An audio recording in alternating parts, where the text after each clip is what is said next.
আসসালামু আলাইকুম। যোগে যোগে ইসলামের পিছনে একটা দল লেগেই থাকে। একেক সময় একেক নাম ধারণ করে আত্মপ্রকাশ করে তারা। তাদের কাজ হচ্ছে খাঁটি মুসলমানদেরকে ইসলাম, জিহাদ এবং তাবলীগ থেকে বিরত রাখা। তারা এগুলো বিভিন্ন কৌশলে করে থাকে। যেমন জিহাদের ডাক আসলে তারা বলে, শাসকের অনুমতি ব্যতীত জিহাদ করা যাবে না। অথবা যখন ব্রিটিশদের বিরুদ্ধে জিহাদের ডাক দেওয়া হলো তখন তারা ফতোয়া দিয়েছিল ব্রিটিশদের বিরুদ্ধে জিহাদ করা হারাম। এমনিভাবে বর্তমান সমাজে মুসলমানদের মধ্যে ঐক্য বিনষ্টকারী একমাত্র ওই দলটাই যা একেক সময় একেক নাম ধারণ করে সমাজে আত্মপ্রকাশ করে। এরা ইসলামকে খুবই সূক্ষ্মভাবে এবং চতুরতার সাথে ধ্বংস করে চলেছে। মানুষের ঈমান হরণ করে মানুষকে পথভ্রষ্ট করছে।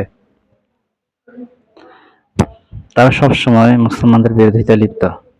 ছলে বলে কৌশলে মুসলমানদের ফরজ যে কাজগুলো আছে সেগুলো থেকে কিভাবে বিরত রাখা যায় এবং যে মোস্তাহাব অথবা উত্তম আর অনুত্তমের যে ইখতিলাফগুলো আছে সেগুলো নিয়ে ঝগড়া বিবাদে লিপ্ত রাখে এবং তারা সাধারণ মুসলমানদের মধ্যে এটা প্রচার করতে অথবা বোঝাতে সক্ষম হয়েছে যে তারা ব্যতীত অন্য যত ফেরকা আছে অথবা যত দল আছে সবাই পথভ্রষ্ট, বেদাতি অথবা মুশরিক। একমাত্র তারাই হেদায়েতপ্রাপ্ত এবং মুক্তিপ্রাপ্ত। মৃত্যুর পর তারাই জান্নাতের টিকিট প্রাপ্ত হবে। অন্য সবাই জাহান্নামে যাবে। নাউজুবিল্লাহ।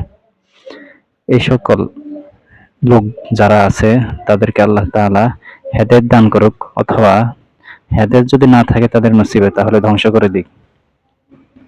আমাদের ইসলামিক আমিরাত অর্থাৎ আফগানিস্তানে তালেবান ক্ষমতায় আসার পরে তাদেরকে ওখানে নিষিদ্ধ করেছে তাদের এসব দুষ্টামির কারণে।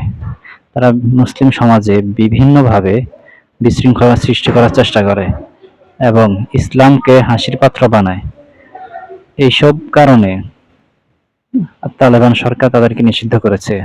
তালেবানের পূর্বে যে সরকার ক্ষমতায় ছিল তারা ওই সরকারের আমলে অনেক সুযোগ সুবিধা ভোগ করত, কারণ তাদের একটা অন্যতম গুণ হচ্ছে তারা শাসকের পা চাটে।